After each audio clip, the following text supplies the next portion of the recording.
Hi, it's Allison Orlando, real estate salesperson with Keller Williams. I'm here today to pick the brain of Laura Moritz, who's a local and very experienced licensed banker and the senior loan originator at Classic Mortgage. So I wanted to ask this very important question for the buyers out there or those who are considering buying right now. What do they need to know about getting pre-approved? What does the bank need to know? Oh, well, good morning, Allison. And that's a great question. Let's talk about three basic components about being pre-approved. The first being a credit score.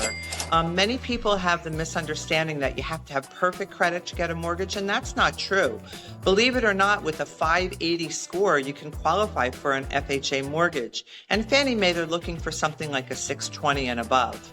They're also going to be looking at your income and your employment history.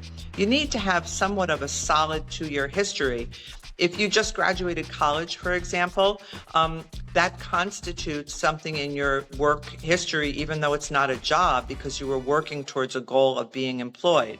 So there's some little caveats that you might need to consider, individual, one person to the next. If you are self-employed, for example, the bank is going to look at your adjusted gross income, which is the income that you earned minus the expenses that you deducted.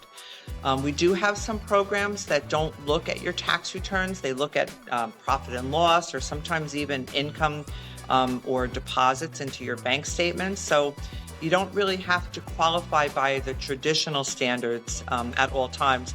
And then the last thing that we're going to consider when we pre-approve somebody is the money that you have to work with.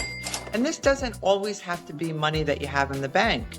It could be money that you have in your retirement account that we can take a withdrawal or a loan against, or even a gift from a family member.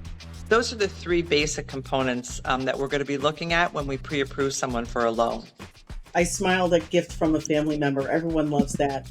So a lot of great information. Thank you so much. A lot to consider.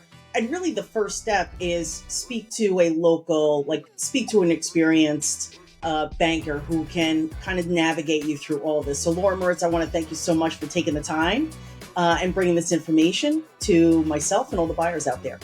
My pleasure. I'm always happy to help you or anyone that you know with their mortgage-related questions.